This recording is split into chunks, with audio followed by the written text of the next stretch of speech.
Thanks, Coach. Coach, we have another live call. Hello? Yes, this is Marvin Gamble from Godebo, Oklahoma. We have a couple of questions. Some of the kids here were wanting to know about how you prevent the bat from vibrating if you don't kill the bird. The question is, okay, I'm with you, Marvin. Yes, you do not maintain the relaxed position in the hands all the way to release. You kill the bird at contact. You know, poor baby bird's going to die, but he's not going to die on the stride. He's not going to die on the back knee. But when the lever assembly brings the bat here and I release the top hand, that's dead bird. So the hands naturally tighten on the grip of the bat as we go through gears. 1, 2, 3, and at release, dead bird. Good question. Thanks. Did you have another question, Marvin? I teach a lot of real young ball players. How do you, if you don't keep the right elbow up on a right-handed hitter, how do you get the hitter to swing level? Well, what we do most of the time, and this is a common thought, a lot of people will keep the back elbow up. All the back elbow does is it will drive the back elbow down. In other words, you have to have this much further to travel. So it's okay to have the back elbow up, but you teach the person to hit by getting the back elbow in the slot. Now, if you can start with it up and take it to the slot, that's fine.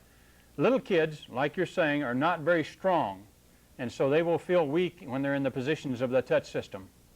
They've got to be satisfied. It's like little basketball players. They go out on 10-foot buckets and they throw it from as far away as they can. Little baseball players typically use too big of bats, and you've got to prop their back elbow up so they can hold the bat up, or you've got to prop up the arms to give them enough strength. Well, it's also the reason that they can't hit well, most of them. And when you can get strong enough to relax your hands down and reduce the distance between your elbows rather than have them propped up, you're going to be a lot quicker. Remember, this is a quick zone. And how fast the bat will move to the ball is the distance between my elbows. So if you prop them up, you're going to have to get it back into the slot. You can teach that away, but teach it after you work with the touch system a while. And if they need to go back to the back elbow up, sure, we're open-minded to that. Thanks, Coach. We have one more live call. Hello? This is Brian from Oregon Institute of Technology in Klamath Falls. And my question is, what qualities do you look for when recruiting hitters? I really don't worry too much about batting average. I worry about bat speed. I worry about hand strength. And I like flexible bodies. I also like to recruit intelligent people. I think that people who can come in that have intelligence, have good work ethic, doesn't necessarily mean they have to hit 550 or 450 or whatever the case may be when it comes to averages. I don't pay too much attention to numbers, but I like bat speed and I really like hand strength. I can develop hand strength through my weight training program. Bat speed's something that's sometimes God-given, but I've got to find, if I see that guy that naturally has a nice loose bat through the zone, that's what we have with the Robin Ventura right now and the Jeremy Burnett's. We've got some young hitters that really can get the bat through the zone. I can make it good technically, but if it's God-given and great bat speed, I'll recruit that first of all. Thanks, Coach. We'll take one more live call, then I have a couple already been called in. Hello?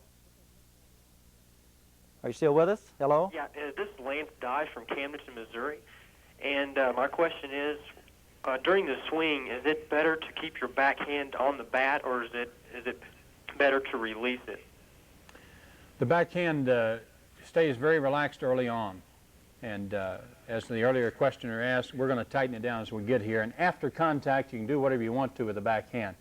If the ball is in on you, you're going to turn on it and keep the backhand on the top hand on the bat longer. If the ball is away from you, a lot of times you'll get out here and make contact and release if the ball is away. It doesn't make too much difference. The top hand stays on the bat through contact. After that, the ball has already left the bat, and so the bat has no influence. Your follow-through has no influence on what the ball is going to do. You can release the hand at that particular point. Coach, I'm going to ask you to answer one question. As expected, we're getting a lot of phone calls, but one last one that we'll take right now. How can you receive information about your summer baseball camps? We will be glad to, if you'll write Gary Ward, Oklahoma State University at Reynolds Stadium, any information about our program, the camps, the hitting machine brochures, or some of the apparatus you may see here in a moment can be sent to you directly from my office. Call there or write Reynolds Stadium, Oklahoma State University, and care of Gary Ward. The zip in Stillwater 74078. Thanks, Coach. We have another live call. Hello? Hello, this is Cheryl Peterson again from St. Petersburg Junior College. Coach, do you talk anything about hand motion as a means of a trigger mechanism? For instance, using the inverted C motion as a trigger for the hands? We don't mind action in the hands at all, as long as it's a relaxed action.